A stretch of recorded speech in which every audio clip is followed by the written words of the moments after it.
Om Shanti. Good evening सभी को। आज बाबा स्पेशली इस वाणी में कैसे हम सदा खुशी में रहना और दुख से दूर कैसे रहना, इसके बारे में बहुत अच्छा सुना रहे हैं। बाबा कहते हैं, मीठे बच्चे, तुम्हें मनसा वाचा करना बहुत बहुत खुशी में रहना है, सबको खुश करना है, किसी को दुख नहीं देना है। मन में दुख बिल्कुल ना हो, इसके लिए सबको खुशी का वरदान देते रहना, तभी वो रिटर्न मिलता जाएगा। तो मनसा वाचा कर्मणा हम सदा खुशी में रह सकते हैं। और बाबा प्रश्न पूछते हैं कि डबल अहिंसक बनने के लिए बच्चों को कौन सा ध्यान रखना है, किस बात पर ध्यान रखना है। ಬಾಬಾ ಅವ್ರು ಹೇಳ್ತಾರೆ, ಸದಾ ಖುಷಿಯಾಗಿರ್ಬೇಕು ಅಂತ. ಮನಸ ವಾಚ ಕರ್ಮಣ ಖುಷಿಯಾಗಿರ್ಬೇಕಂದ್ರೆ ಯಾರಿಗೇನು ದುಃಖ ಕೊಡಬಾರ್ದು, ಆವಾಗ್ಲೇ ಖುಷಿಯಾಗಿರ್ತೀರ. ಮತ್ತೆ ಬಾಬಾ ಅವ್ರ ಪ್ರಶ್ನೆ ಕೇಳ್ತಾರೆ, ಡಬಲ್ ಅಹಿಂಸಕ್ ಆಗ್ಬೇಕಂದ್ರೆ ನಾವು ಯಾವ ಮಾತು ಮೇಲೆ ಅಟೆನ್ಷನ್ ಇರ್ಬೇಕು ನಮ್ಗೆ. आंसर, ध्यान रखना है कि ऐसी कोई वाचा मुख से न निकले जिसे किसी को भी दुख हो, क्योंकि वाचा से दुख देना भी हिंसा है. एक पॉइंट तो ये है, ಅಂದ್ರೆ ಅಟೆನ್ಷನ್ ಇರಬೇಕು. ನಾವು ವಾಚಾದಿಂದ ಯಾರಿಗೆ ಆತರ ಶಬ್ದ ಹೇಳ್ಬಾರ್ದು, ಯಾವ ಮಾತಿಂದ ಬೇರೆಯವ್ರಿಗೆ ದುಃಖ ಆಗುತ್ತೆ. ನಮ್ಮ ಮಾತಿಂದ ದುಃಖ ಆದ್ರೇನು ಅದನ್ನು ಹಿಂಸಾ. हम देवता बनने वाले हैं, इसलिए चलन बहुत रॉयल होनी चाहिए. खान पान ना ऊंचा हो ना नीचे हो, देवता जैसे चलन होनी चाहिए, बहुत रॉयल, पवित्रता होनी चाहिए. और भोजन भी नॉट वेरी सिंपल और नॉट इतना ग्रैंड, बहुत ग्रैंड भी नहीं होना है, कुछ भी नहीं ऐसा भी नहीं होना है. मीडियम साइज, मीडियम माना साधारण. गीत है, निर्बल से लड़ाई बलवान की. ओम शांति. मीठे मीठे सिकलदे बच्चों को बाप रोज रोज पहले समझाते हैं कि अपने को आत्मा समझ करके बैठो और बाप को याद करो. कहते हैं ना, अटेंशन प्लीज. तो बाप कहते हैं, एक तो अटेंशन दो बाप की तरफ. बाप कितना मीठा है, उसको कहा जाता है प्यार का सागर, ज्ञान का सागर. तो तुमको भी प्यारा ऐसा बनना चाहिए, बाप समान प्यारा बनना है. इसके लिए मनसा वाचा कर्मणा हर बात में तुमको खुशी में रहना है, कोई को दुख नहीं देना है. बाप भी किसको दुख नहीं देते हैं ना. बाप आई ही है सुखी बनाने के लिए. तो तुमको भी कोई भी प्रकार के किसी को भी दुख देना नहीं है. ये पॉइंट बिल्कुल अंडरलाइन करना है. ಬಾಬಾ ಅವ್ರು ಹೇಳ್ತಾರೆ, ಅಟೆನ್ಷನ್ ಪ್ಲೀಸ್. ಯಾವಾಗ್ಲೂ ನನ್ನ ಮೇಲೆ ಅಟೆನ್ಷನ್ ಇಡಿ, ನಾನು ನೆನಪು ಮಾಡ್ತಾ ಇರ್ಬೇಕು. ಬಾಬಾ ಅವ್ರಿಗೆ ಹೇಳ್ತಾರಲ್ಲ, ಪ್ಯಾರ್ ಕಾ ಸಾಗರ್, ಜ್ಞಾನ್ ಕಾ ಸಾಗರ್. ಬಾಬಾ ಅವ್ರು ಯಾರಿಗೆ ದುಃಖ ಕೊಡೋದಿಲ್ಲ, ನಾವು ಸಹ ಫುಲ್ ಅಟೆನ್ಷನ್ ಕೊಡ್ಬೇಕು, ಯಾರಿಗೇನು ದುಃಖ ಕೊಡಬಾರ್ದು ಅಂತ. कोई भी ऐसा कर्म नहीं करना चाहिए, मनसा में भी नहीं आना चाहिए, परंतु ये अवस्था पिछाड़ी में हो जाए. कुछ ना कुछ कर्म इंद्रियों से भूल होती है, मीन्स ऐसा कोई कर्म नहीं करना है जिससे हम अपने आप से दुखी हो जाए, लेकिन ये स्टेज ಲಾಸ್ಟ್ में रहेगा. ಬಾಬಾ ಅವ್ರು ಹೇಳ್ತಾರೆ, ಲಾಸ್ಟ್ ಅಲ್ಲಿ ನಮ್ಗೆ ಈ ತರ ನಿರಂತರ ಖುಷಿಯಾಗಿ ನಾವ್ ಇರ್ತೀವಿ, ಆ ತರ ಇರುತ್ತೆ. ಬಟ್ ಇವಾಗ ಕರ್ಮೇಂದ್ರಿಯ ದ್ವಾರ ಯಾವುದೋ ಒಂದು ತಪ್ಪು ಆಗ್ಬಿಡುತ್ತೆ. अपने को आत्मा समझो, दूसरों को भी आत्मा भाई देख, तो फिर किसको दुख नहीं होगा. ಅಂದ್ರೆ बाबा इतना सूक्ष्म पॉइंट सुनाता है. हम आत्मा ज्योति को ही देखने से, आत्मा की स्टेज में रहने से किसी को दुख नहीं होगा. लाइट है ना आत्मा, तो लाइट लाइट को देखेंगे तो कुछ दुख की बात होती है क्या? बिल्कुल नहीं. खुद को भी दुख नहीं होगा, दूसरों को भी नहीं होगा. शरीर को देखने से ही कैसे भी दुख हो जाता है. ಅಂದ್ರೆ ಬಾಬಾ ಅವ್ರು ಹೇಳ್ತಾರೆ, ಆತ್ಮವನ್ನ ನೋಡಿದ್ರೆ ದುಃಖನೇ ಆಗೋದಿಲ್ಲ. ಶರೀರವನ್ನ ನೋಡಿದ್ರೇನೆ ನಮ್ಗೆ ಯಾವುದೋ ಒಂದು दुखद फीलिंग्स बरते. ये गुप्त मेहनत करनी है, तो ये सारा बुद्धि का काम है. अभी तुम पारस बुद्धि बन रहे हो. तुम जैसे पारस बुद्धि थे, तो तुमको तो बहुत सुख दे. पारस बुद्धि ಯಾರಿಗೆ ಇರುತ್ತೋ ಅವ್ರಿಗೆ ತುಂಬಾ ಸುಖ ಇರುತ್ತೆ. तो तुम ही सुखधाम के मालिक थे, ये है दुखधाम. ये तो बिल्कुल सिंपल बात है ना. वो शांति धाम हमारा घर है, स्वीट होम. फिर वहां से जब पार्ट बजाने आते हैं, तो फिर पहले सुख का पार्ट था, फिर दुख का पार्ट में भी आ जाते. अभी सुखधाम में चलना है, इसलिए एक दो को भाई भाई समझकर देखना है. आत्मा आत्मा को दुख नहीं दे सकती है. ಅಂದ್ರೆ ಬಾಬಾ ಅವ್ರು ಹೇಳ್ತಾರೆ, ಶಾಂತಿಧಾಮ್ ನಮ್ಮ ಹೋಮ್ ಸ್ವೀಟ್ ಹೋಮ್. ಅಲ್ಲಿಂದ ಕೆಳಗಡೆ ಬಂದಿದ್ದೀವಿ. ಫಸ್ಟ್ ಸತೋಪ್ರಧಾನ್ ಪಾರ್ಟ್ ಚೆನ್ನಾಗಿತ್ತು, ಆಮೇಲೆ ದುಃಖಧಾಮ್ಗೆ ಬಂದು ಬಿಟ್ಟಿದ್ದೀವಿ. ಈಗ ಸುಖಧಾಮ್ ಹೋಗ್ಬೇಕು. ಆತ್ಮ ಬಾಯಿ ದೃಷ್ಟಿಯಲ್ಲಿ ನೋಡಿದ್ರೆ ನಮ್ಗೇನು ದುಃಖ ಆಗೋದಿಲ್ಲ, ಬೇರೆಯವ್ರಿಗೇನು ದುಃಖ ಕೊಡಕ್ಕೆ ಇಲ್ಲ. ಯಾಕಂದ್ರೆ ಆತ್ಮ ಜ್ಯೋತಿ, ಅದು ಹೇಗೆ ದುಃಖ ಕೊಡುತ್ತೆ. तो अपने को आत्मा समझ करके आत्मा से बात करना है. अंडरलाइन करना है इस बात को. आत्मा समझ करके आत्मा से बात करना है. आत्मा ही तख्त पर विराजमान है. ये भी शिव बाबा का रथ है ना. बच्चियां कहती है, हम शिव बाबा के रथ को श्रृंगार करते, बाबा के रथ को खिलाते हैं, तो शिव बाबा याद आएगा ना. ಯಾವಾಗ್ಲೂ ಶಿವ ಬಾಬಾ ನೆನ್ಪ್ ಬರ್ಬೇಕಂದ್ರೆ ಬಾಬಾಗೋಸ್ಕರ ನಾನು ಎಲ್ಲ ಮಾಡ್ತಾ ಇದ್ದೀನಿ ಅಂತ ಬುದ್ಧಿಯಲ್ಲಿ ಬರ್ಬೇಕು. ಬ್ರಹ್ಮ ಬಾಬಾ ಅವ್ರ ಶರೀರ, ಶಿವ ಬಾಬಾ ಅವ್ರಿಗೆ ರಥ.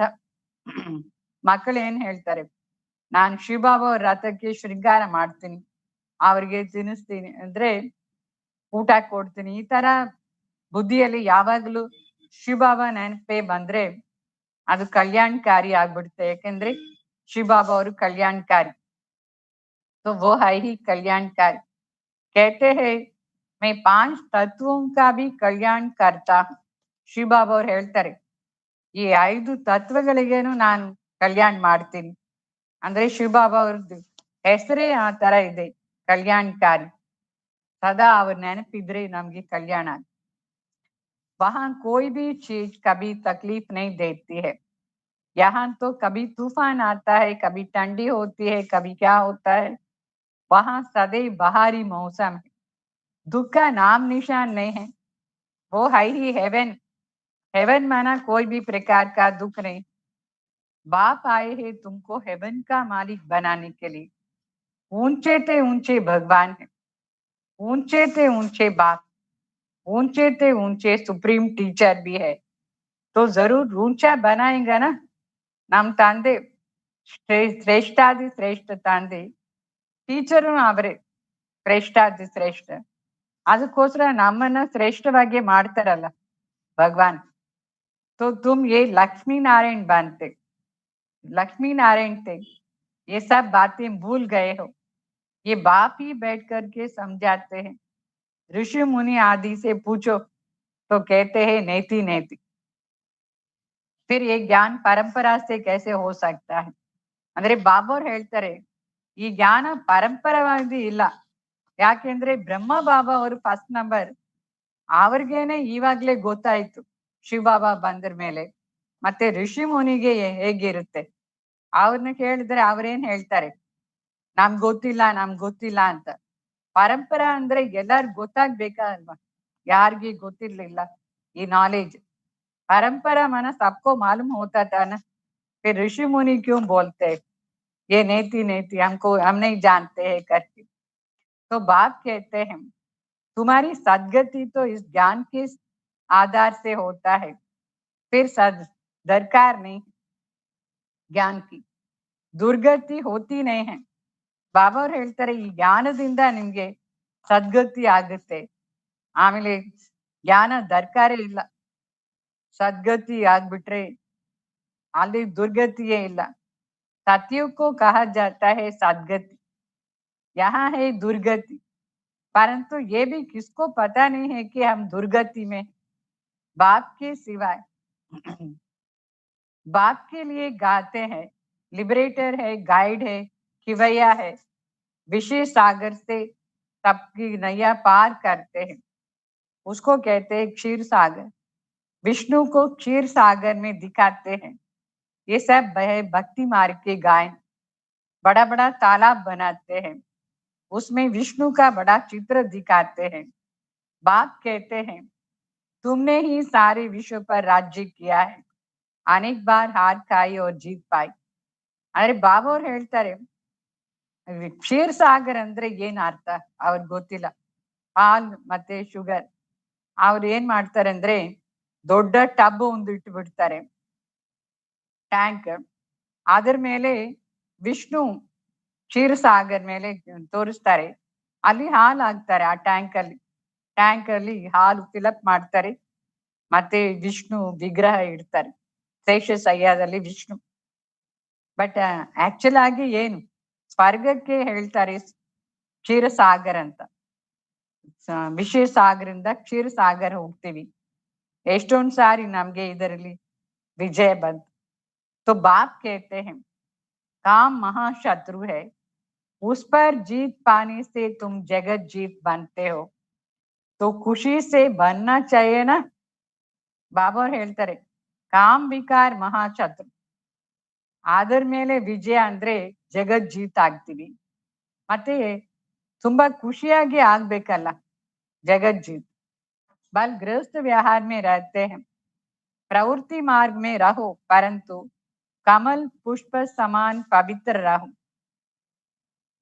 अभी तो तुम कांटों से फूल बन रहे हो ना. समझ में आता है ना कि ये सब है फॉरेस्ट ऑफ थॉर्न. एक दो को तंग करते रहते हैं, मारते रहते हैं. तो मीठे मीठे बच्चों को कहते हैं तुम सबकी अभी वानप्रस्थ अवस्था है, छोटे बड़े सबकी वानप्रस्थ अवस्था है. तुम वाणी से परे जाने के लिए पढ़ते हो, तुमको अभी सद्गुरु मिला है. ಬಾಬಾ ಅವ್ರು ಹೇಳ್ತಾರೆ ಈಗ ಎಲ್ಲರದು ವಾನಪ್ರಸ್ಥ ಅವಸ್ಥಾ ಅಂದ್ರೆ ವಾಣಿಯಿಂದ ದೂರ ಹೋಗೋಕ್ಕೋಸ್ಕರ ನಾವ್ ಇದೆಲ್ಲ ಓದ್ತೀವಿ. ಫಸ್ಟ್ ಪಾಯಿಂಟ್ ಏನಂದ್ರೆ ಪವಿತ್ರವಾಗಿರ್ಬೇಕು, ಕಮಲ್ ಪುಷ್ಪ ಸಮಾನ್. ಆವಾಗ ನಾವು ವಾಣಿಯಿಂದ ದೂರ ಪರಂಧಾಮ್ ಹೋಗ್ತೀವಿ. ಸೊ ನಮ್ಗೆ ಸದ್ಗುರು ಸಿಕ್ಕಿದಾರಲ್ಲ, तो वो वानप्रस्थ तुमको ले जाए. ये है ಯೂನಿವರ್ಸಿಟಿ ಭಗವಾನ್ ವಾಚ. ವಾನಪ್ರಸ್ಥಗೆ ಹೋಗಕ್ಕೋಸ್ಕರ ಇದು ಯೂನಿವರ್ಸಿಟಿ ಭಗವಾನ್ ವಾಚ ನಾವೆಲ್ಲರೂ ಓದ್ತೀವಿ. तो मैं तुमको राजाओं का राजा बनाता हूँ. ಭಗವಾನ್ ಡೈರೆಕ್ಟ್ ಆಗಿ ಹೇಳ್ತಾರೆ ಏನು, ನಾನು ನಿಮ್ಮನ್ನ ರಾಜನ ಮೇಲೆ ರಾಜ ಮಾಡ್ತೀನಿ ಅಂತ. तो जो पूज्य राजा थे वो पुजारी बन गए. तो बाप कहते हैं बच्चे अच्छी रीति पुरुषार्थ करो, दैवी गुण धारण करो, भले खाओ पियो. ಬಾಬಾ ಹೇಳ್ತಾರೆ ನೀವು ಊಟ ಮಾಡಿ ಎಲ್ಲ ಮಾಡಿ, ಬಟ್ ಚೆನ್ನಾಗಿ ಪುರುಷಾರ್ಥ ಮಾಡಿ, ಮತ್ತೆ ದೈವಿ ಗುಣಗಳು ಧಾರಣ ಮಾಡ್ಕೊಳ್ಬೇಕು. ಫಸ್ಟ್ ಪಾಯಿಂಟ್ ಪವಿತ್ರವಾಗಿರ್ಬೇಕು. तो श्रीनाथ द्वारे में जाओ, वहां घी की माल ढेर मिलता है, घी की कुआं ही बनाया हुआ है, वहां से निकालते हैं। खाते कौन है? पुजारी। श्रीनाथ और जगन्नाथ दोनों ही काले बनाए हैं। जगन्नाथ के मंदिर में देवताओं के चित्र कितने गंदे, वहां चावल का अंडा चढ़ाते तो वो पक जाने से 4 भाग हो जाता है, सिर्फ चावल का ही भोग लगाते हैं। ಅಂದ್ರೆ ಶ್ರೀನಾಥ್ ಮತ್ತೆ ಜಗನ್ನಾಥ್ 2 ಮಂದಿರ ಇದೆ, ಎರಡರಲ್ಲಿ ಕೃಷ್ಣ ಡಾರ್ಕ್ ಫಿಗರ್ ಇರುತ್ತೆ. ಬಟ್ ಶ್ರೀನಾಥ್ ಅಲ್ಲಿ ತುಂಬಾ ಒಳ್ಳೆ ಭೋಗ ಇಡ್ತಾರೆ. ಜಗನ್ನಾಥ್ ಅಲ್ಲಿ ಎಷ್ಟು ಸಿಂಪಲ್ ಆಗಿ ಓನ್ಲಿ ಅನ್ನ ಇಡ್ತಾರೆ. ಅಂದ್ರೆ ಏನು ಡಿಫ್ರೆನ್ಸ್? ಶ್ರೀನಾಥ್ ಅಂದ್ರೆ ಸ್ವರ್ಗಕ್ಕೆ ಮಾಲಿಕ್, ಗೀ ಅಲ್ಲಿ ಎಲ್ಲ ಮಾಡ್ತಾರೆ. ಜಗನ್ನಾಥ್ ಅಂದ್ರೆ ಇವಾಗ ಇರ್ತಾರಲ್ಲ ಸಂಗಮ್ ಯುಗದ ಸ್ಟೈಲ್, ತುಂಬಾ सिंपल भोजन ಅಂತ ಅರ್ಥ. तो इस तरफ गरीब और उस तरफ शाहूकार। अभी तो देखते हो कितने गरीब, खाने पीने के लिए कुछ भी नहीं मिलता है. ಅಂದ್ರೆ ಗರೀಬ್ ಅಂದ್ರೆ ಜಗನ್ನಾಥ್, ಶಾಹೂಕಾರ ಅಂದ್ರೆ ಶ್ರೀನಾಥ್. ಇವಾಗ ನೋಡಿ ಹೇಗಿದ್ದಾರೆ, ಊಟಕ್ಕೇನು ಏನಿಲ್ಲ. सतयुग में तो सब कुछ होता है. तो बाप आत्माओं को बैठ समझाते हैं, शिव बाबा बहुत मीठा है, वो तो है निराकार, प्यार आत्मा को किया जाता है, आत्मा को ही बुलाते हैं ना. शरीर तो जल जाता है, उसकी आत्मा को बुलाते हैं, ज्योत जगाते हैं. इससे तो सिद्ध होता है कि आत्मा को अंधेरा होता है. आत्मा है ही शरीर रहित, तो फिर अंधेरे की क्या बात होती है, कैसे होगा? वहां ये सब बातें नहीं होगा. ಅಂದ್ರೆ ಇಲ್ಲಿ ಕಲಿಯುಗದ ಸಿಸ್ಟಮ್ ಏನಂದ್ರೆ ಆತ್ಮವನ್ನ ಕರೀತಾರೆ, ಆತ್ಮನೇ ಎಲ್ಲ ಕೆಲಸ ಮಾಡುತ್ತೆ ಅಲ್ವಾ. ಆತ್ಮ ಶರೀರ ಬಿಟ್ಟು ಹೋದ್ರೆ ಶರೀರ ಏನ್ ಮಾಡ್ತಾರೆ, ಅದನ್ನ ಫೈರ್ ಇದು ಜಲಾದಿತ್ತೆ. ಆಮೇಲೆ ಆತ್ಮವನ್ನ ಕರೀತಾರೆ, ಬಂದು ಊಟ ಮಾಡು ಅಂತ, ಮತ್ತೆ ಒಂದು ಜ್ಯೋತಿ ಬೆಳಗಿಸ್ತಾರೆ ಅಲ್ಲಿ. ಮತ್ತೆ ಆತ್ಮ ಡಾರ್ಕ್ನೆಸ್ ಅಲ್ಲಿ ಹೋಗುತ್ತಾ. ಆತ್ಮ ಹೋದರೆ ಶರೀರ ಇಲ್ಲ ಅಂದ್ರೆ ಅದಕ್ಕೂ ಡಾರ್ಕ್ನೆಸ್ ಇಲ್ಲ, ಬ್ರೈಟ್ನೆಸ್ ಇಲ್ಲ, ಅದು ಸುಮ್ನೆ ಹೋಗ್ಬಿಡುತ್ತೆ ಎಲ್ಲಿ ಹೋಗ್ಬೇಕು ಅಲ್ಲಿ. ಸೊ ಇದೆಲ್ಲ ಭಕ್ತಿ ಮಾರ್ಗದ ಸಿಸ್ಟಮ್. ಸತ್ಯುಗದಲ್ಲಿ ಈ ತರ ಸಿಸ್ಟಮ್ ಎಲ್ಲ ಇಲ್ವೇ ಇಲ್ಲ. ಅಲ್ಲಿ ಶರೀರ ಬಿಟ್ರೆ ಅದು ಚಂಡಾಲ್ ತಗೊಂಡು ಹೋಗ್ತಾನೆ ಅಷ್ಟೆ. तो बात कितनी अच्छी रीति समझाते हैं. ज्ञान बहुत मीठा है, ಎಷ್ಟು ಚೆನ್ನಾಗಿದೆ ಈ ಜ್ಞಾನ. इसमें आंखें खोल करके सुनना चाहिए. ಜ್ಞಾನ ಕೇಳುವಾಗ ಕಣ್ಣು ಹೇಗಿರ್ಬೇಕು, ನಿದ್ದೆ ಮಾಡ್ಬೇಕಾ? ನಿದ್ದೆ ಮಾಡಬಾರ್ದು. ओपन आई, विथ ओपन आई ज्ञान ಕೇಳ್ಬೇಕು. तो बाप को तो देखना है ना, ಯಾರು ಓದಿಸ್ತಾರೋ ಅವ್ರನ್ನ ನೋಡ್ಬೇಕು, ನೋಡಿ ಚೆನ್ನಾಗಿ ಅರ್ಥ ಮಾಡಿಕೊಂಡು ವಾಣಿ ಕೇಳ್ಬೇಕು. तो तुम जानते हो शिव बाबा यहाँ विराजमान है, तो आंखें खोल करके बैठना चाहिए. बाबा 2 सारी ಹೇಳ್ತಾರೆ, बेहद के बाप को देखना चाहिए. आगे बच्चियां बाबा को देखने से ही ध्यान में चली जाती थी, आपस में बैठे बैठे ध्यान में चले जाते थे, आंखें बंद हो करके फिर दौड़ी करती थी. कमाल थी ना. बाप समझा रहे हैं, एक दो को देखते तो हमेशा समझो हम आत्मा भाई को देखते हैं, भाई से बात करते हैं, भाई को समझाते हैं. तो तुम बेहद के बाप की राय नहीं मानेंगे क्या? ಬಾಬಾ ಅವ್ರು ಹೇಳ್ತಾರೆ, ಯಾರ ಹತ್ರ ಮಾತಾಡುತ್ತೆ ಆತ್ಮ ಹತ್ರ ಮಾತಾಡ್ತೀನಿ ಅಂತ ಮನಸ್ಸಲ್ಲಿ ಇರ್ಬೇಕು. ಇದು ಭಗವಾನ್ ಡೈರೆಕ್ಷನ್. ಇದು ಏನ್ ಭಗವಾನ್ ಡೈರೆಕ್ಷನ್ ನಿಮ್ಗೆ ಬೇಡವಾ? ಅವ್ರೇನ್ ಸಲಹೆ ಕೊಡ್ತಾರ ಅದನ್ನ ನಾವು ಅಗ್ರಿ ಮಾಡ್ಕೊಳ್ಬೇಕು, ಒಪ್ಕೊಳ್ಬೇಕು. तो ये तो अंतिम जन्म पवित्र बनना है, पवित्र दुनिया के मालिक बने. बाबा बहुतों को समझाते. तो कोई तो फिर फट से कह देते हैं, बाबा हम जरूर पवित्र बनेंगे। पवित्र रहना तो बहुत अच्छा है ना। कुमारी जब पवित्र होती है तो उसको सब माथा टेकते हैं। शादी करती है तो पुजारी बन जाती है, सबको वो माथा टेकती है। तो प्यूरिटी अच्छा है ना। प्यूरिटी है तो ಪೀಸ್ ಅಂಡ್ ಪ್ರಾಸ್ಪೆರಿಟಿ ಬಿ ಹೈ. ಬಾಬಾ ಅವ್ರು ಹೇಳ್ತಾರೆ, ಪವಿತ್ರತಾ ತುಂಬಾ ಒಳ್ಳೇದು. ಪವಿತ್ರತಾದಿ ವ್ಯಾಲ್ಯೂ ಇದೆ. ಯಾರು ಪವಿತ್ರವಾಗಿರ್ತಾರೆ ಅವ್ರಿಗೆ ಎಲ್ಲರೂ ನಮಸ್ಕಾರ ಮಾಡ್ತಾರೆ. ಕುಮಾರಿಗಳಿಗೆ ನಮಸ್ಕಾರ ಮಾಡ್ತಾರೆ. ಮತ್ತೆ ಅವ್ರಿಗೆ ಮ್ಯಾರೇಜ್ ಆದ್ಮೇಲೆ ಆ ಕುಮಾರಿ ಎಲ್ಲಾರ್ಗೇನು ನಮಸ್ಕಾರ ಮಾಡ್ತಾರೆ. ಅಂದ್ರೆ ಪ್ಯೂರಿಟಿ ಹೊರಟೋಗುತ್ತೆ ಆಫ್ಟರ್ ಮ್ಯಾರೇಜ್. ಅದಕ್ಕೋಸ್ಕರ ಪವಿತ್ರವಾಗಿ ಇದ್ರೆ ಎಷ್ಟು ಒಳ್ಳೇದು. ಸಾರಾ ಮದಾರ್ ಪವಿತ್ರತಾಕ್ಕೆ ऊपर है. ಪವಿತ್ರದಲ್ಲಿ ಸುಖ ಮತ್ತೆ ಶಾಂತಿ ಇದೆ. ನಾವು ಯಾಕೆ ದುಃಖ ಆಗ್ಬಿಟ್ಟಿದೀವಿ? ಯಾಕೆಂದ್ರೆ अपवित्रता. तो बुलाते हैं पतित पावनाओ, तो क्षीर कांड में जाना है ना पवित्र बन. वहां एक ही धर्म था. फिर रावण कहां से आए वहां? नहीं, रावण वहां नहीं. तो रामायण में तो कितना प्रेम से बैठ करके सुनते, ये सब भक्ति मार्ग का है. तो बच्चियां साक्षात्कार में डांस आदि करती थी. सच की बेड़ी तो गायन है ना, हिलेंगी लेकिन डूबेंगी नहीं. और कोई सत्संग में जाने की मना तो नहीं करते हैं. यहाँ तो कितना रोकते हैं. तो बाबा तो तुमको ज्ञान देते हैं. ಬಾಬಾ ಅವ್ರು ಹೇಳ್ತಾರೆ, ಇದು ಸತ್ಯವಾದ ಜ್ಞಾನ ಬಾಬಾ ಅವ್ರು ಕೊಡ್ತಾರೆ.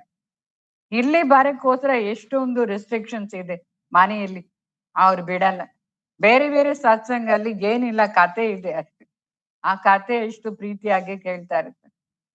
ಅಲ್ಲಿ ಹೋದ್ರೆ ಏನು ಯಾರು ಹೇಳುದಿಲ್ಲ. ಇಲ್ಲಿ ಬಾಬಾ ಅವ್ರ ಹತ್ರ ಬಂದ್ರೆ ಎಷ್ಟೊಂದು ವಿಘ್ನ ಆಗ್ತಾರೆ. ಇಲ್ಲಿ ಪವಿತ್ರತಾದು ಶಕ್ತಿ ಇದೆ ಅಲ್ಲ, पवित्रता इसमें विघ्न आता है, इसलिए यहाँ आने से रोकते हैं मनुष्य. उस सत्संग में जाएंगे तो रोकेंगे नहीं. तो तुम सब बीकेस हो, ब्राह्मण तो जरूर बनना है. बाप है ही स्वर्ग स्थापक, तो स्वर्ग को स्थापन करने वाला है.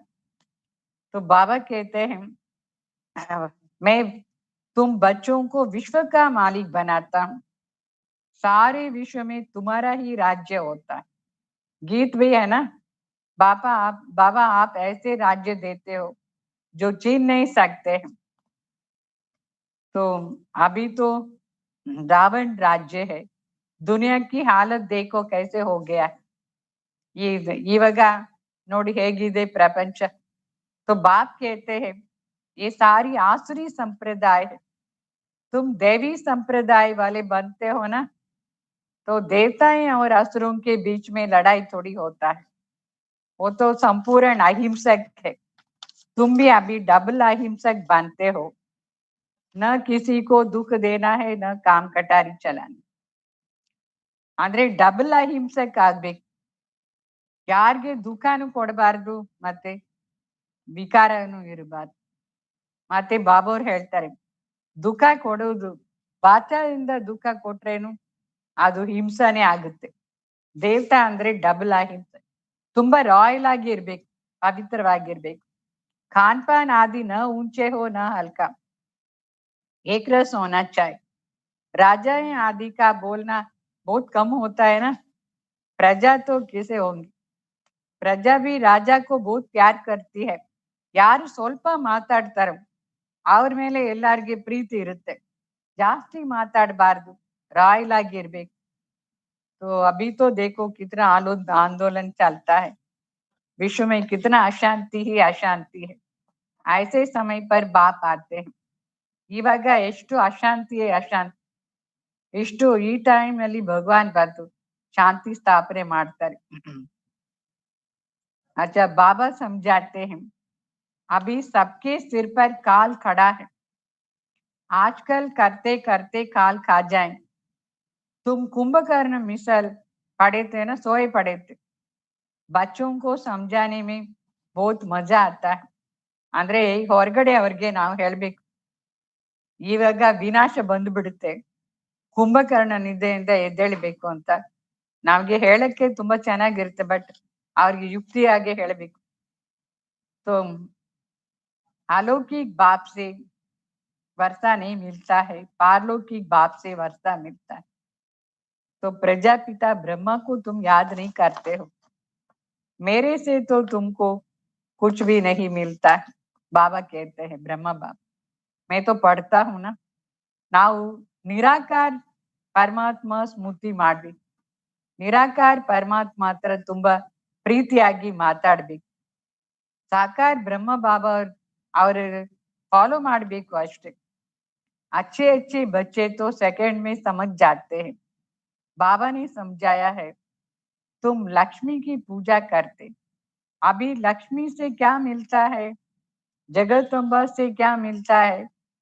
लक्ष्मी तो स्वर्ग की देवी है ना, उनसे पैसा भीख मांगते। अंबा तो विश्व का मालिक बनाती है। ನಾವು ಇವಾಗ ಯಾರ ಹತ್ರ ಕನೆಕ್ಷನ್ ಇರ್ಬೇಕು? ಲಕ್ಷ್ಮಿ ಏನ್ ಕೊಡ್ತಾರೆ ನಮ್ಗೆ? ಲಕ್ಷ್ಮಿ ಸತ್ಯುಗದ ದೇವಿ. ಇವಾಗ ಜಗತ್ತಂಬ ಸರಸ್ವತಿ ದ್ವಾರ ನಾವ್ ಇದೆಲ್ಲ ಓದ್ತಾ ಇದ್ವಿ. सबकी कामनाएं पूरे करती है, श्रीमद द्वारा ही सबकी कामनाएं पूरी हो जाती है. ನಮಗ್ ಇಚ್ಛೆ ಎಲ್ಲ ಪೂರ್ಣ ಆಗ್ಬೇಕಂದ್ರೆ ಕಾಮನಾएं श्रीमद ತುಂಬಾ ಅವಶ್ಯ. श्रीमद द्वारा ही कामनाएं पूरी होती है. अच्छा, मीठे मीठे सिखलदे बच्चों प्रति माता पिता बाप दादा का याद प्यार और गुड मॉर्निंग. रूहानी बाप की रूहानी बच्चों को नमस्ते. हम रूहानी बाप बच्चों की रूहानी बाप दादा को याद प्यार गुड मॉर्निंग नमस्ते. मते धारणा कोसर सार, इन आंखों से कोई भी भूल हो ना हो, इसके लिए सदैव अपने को आत्मा समझना है. सदा ये स्मृति पक्का करनी है, शरीर को नहीं देखना है, एक बाप की तरफ अटेंशन देना है. ಅಂದ್ರೆ ಈ ಕರ್ಮೇಂದ್ರಿಯ ದ್ವಾರ ಯಾವ ತಪ್ಪು ಮಾಡಬಾರ್ದು. ಅದಕ್ಕೋಸ್ಕರ ನಾನು ಆತ್ಮ ಅಂತ ಸದಾ ಸ್ಮೃತಿಯಲ್ಲಿ ಇರ್ಬೇಕು, ಪಕ್ಕವಾಗಿರ್ಬೇಕು. ಈ ಶರೀರವನ್ನ ನೋಡ್ಬಾರ್ದು, ಬಾಬಾ ಮೇಲೆ ನಮ್ಮ ಅಟೆನ್ಷನ್ ಎಲ್ಲ ಇರ್ಬೇಕು. ಮತ್ತೆ ಸೆಕೆಂಡ್ ಪಾಯಿಂಟ್, अभी वानप्रस्थ अवस्था है, इसलिए वाणी से परे जाने का पुरुषार्थ करना है, पवित्र जरूर बनना है. बुद्धि में है, सच की नैया हिलेंगी, डूबेंगी नहीं, इसलिए विघ्नों से घबराना नहीं. ಅಂದ್ರೆ ವಾನಪ್ರಸ್ಥ ಅವಸ್ಥಾ ನಮ್ದು, ಅದಕ್ಕೋಸ್ಕರ ವಾಣಿಯಿಂದ ದೂರ ಹೋಗ್ಬೇಕು, ಅದೇ ಪುರುಷಾರ್ಥ ಮಾಡ್ಬೇಕು, ಪವಿತ್ರವಾಗಿ ಇರ್ಬೇಕು, ಕಂಪಲ್ಸರಿ. ಬುದ್ಧಿಯಲ್ಲಿ ಸದಾ ಇರ್ಬೇಕು. ಇದು ಸತ್ಯದ ಬೋಟ್. ಈ ಬೋಟ್ ಸುಮ್ನೆ ಈ ತರ ಶೇಕ್ ಆಗುತ್ತೆ, ಬಟ್ ಮುಳುಗೋಗೋದಿಲ್ಲ. ಅದಕ್ಕೋಸ್ಕರ ಯಾವ್ದಾದ್ರು ವಿಘ್ನ ಬಂದ್ರೆ ಭಯ ಇರಬಾರ್ದು. ಮತ್ತೆ वरदान, अहम और वहम को समाप्त करके रहम दिल बनने वाले विश्व कल्याणकारी भाव. ಅಹಂ ಅಂದ್ರೆ ಅಹಂಕಾರ, ವಹಂ ಅಂದ್ರೆ ಅವ್ರ ಆತರ ಅವರು ಚೇಂಜ್ ಆಗೋದಿಲ್ಲ, ಬೇರೆಯವ್ರಿಗೆ ರಾಂಗ್ ಸರ್ಟಿಫಿಕೇಟ್ ಕೊಡ್ತಾರೆ, ಅದೆಲ್ಲ ಇರಬಾರ್ದು. ಬಟ್ ದಯಾ ಸ್ವರೂಪದಿಂದ ವಿಶ್ವ ಕಲ್ಯಾಣಕಾರಿ ಆಗ್ಬೇಕು. कैसे भी अवगुण वाली हो, कड़े संस्कार वाले हो, कम बुद्धि वाले हो, सदा ग्लानि करने वाली आत्मा हो, लेकिन जो रहम दिल विश्व कल्याणकारी बच्चे हैं, वो सर्व आत्माओं के प्रति लॉफुल के साथ लवफुल भी होंगे. कभी भी इस वहम में नहीं आएंगे कि ये तो कभी बदलता ही नहीं है, ये तो ऐसा ही है, ये कुछ भी नहीं है. ಆ ತರ ವಹಂ ಬರುತ್ತೆ. ವಹಂ ಇರಬಾರ್ದು, ಇವ್ರು ಯಾವಾಗ್ಲೂ ಚೇಂಜ್ ಆಗೋದಿಲ್ಲ, ಇವ್ರ ಅಷ್ಟೇನು. ಮತ್ತೆ ಅಹಂಕಾರ ಬರುತ್ತೆ, ಮೈ ಹಿ ಸಬ್ ಕುಚ್ ಹೂಂ, ಮೈ ಹಿ ಸಬ್ ಕುಚ್ ಕರ್ ಸಕ್ತಾ ಹೂಂ, ಈ ಅಹಂಕಾರನು ಇರಬಾರ್ದು. ಮತ್ತೆ ವಹಂ ಭಾವ್ ಅಹಂ ಭಾವ್ ಇದೆರಡು ಕ್ಯಾನ್ಸಲ್ ಮಾಡ್ಬಿಟ್ಟು ರಹಂ ಭಾವ್ ಇರ್ಬೇಕು. ರಹಂ ಅಂದ್ರೆ ದಯಾ, ಆವಾಗ ಎಲ್ಲರನ್ನ ಕ್ಷಮ ಮಾಡ್ಬೇಕು. तो इस प्रकार अहम और वहम छोड़ करके कमजोरियों बुराइयों को जानते हुए भी क्षमा करने वाले रहम दिल बच्चों की विश्व कल्याण की सेवा सफल हो जाती है. ದಯ ಇದ್ರೆ ವಿಶ್ವ ಕಲ್ಯಾಣದ ಸೇವಾ ಸಫಲ ಆಗ್ಬಿಡುತ್ತೆ. ಅದಕ್ಕೋಸ್ಕರ ಯಾರು ಹೇಗಾದ್ರೂ ಇರ್ಲಿ, ನಾವು ಕ್ಷಮ ಮಾಡ್ಬಿಟ್ಟು ದಯ ತೋರಿಸ್ಬೇಕು. ಮತ್ತೆ ಸ್ಲೋಗನ್, जहां ब्राह्मणों के तन मन धन का सहयोग है वहां सफलता साथ है. ಎಲ್ಲಿ ಬ್ರಾಹ್ಮಣರದ್ದು ತನ ಮನ ಧನದ್ದು ಸಹಯೋಗ ಇರುತ್ತೋ ಅಲ್ಲಿ ಸಫಲತಾ ಸದಾ ಇರುತ್ತೆ, ಸಾಥ್. ಅರ್ಥ ಆಯ್ತಾ? सारा दुख नहीं देना है, सदा खुशी में रहना है, वानप्रस्थ में जाना है, इसलिए सदा वाणी से परे आत्मा आत्मा को ही देख करके बात करना है, दूसरा कोई संबंध नहीं. ओम शांति.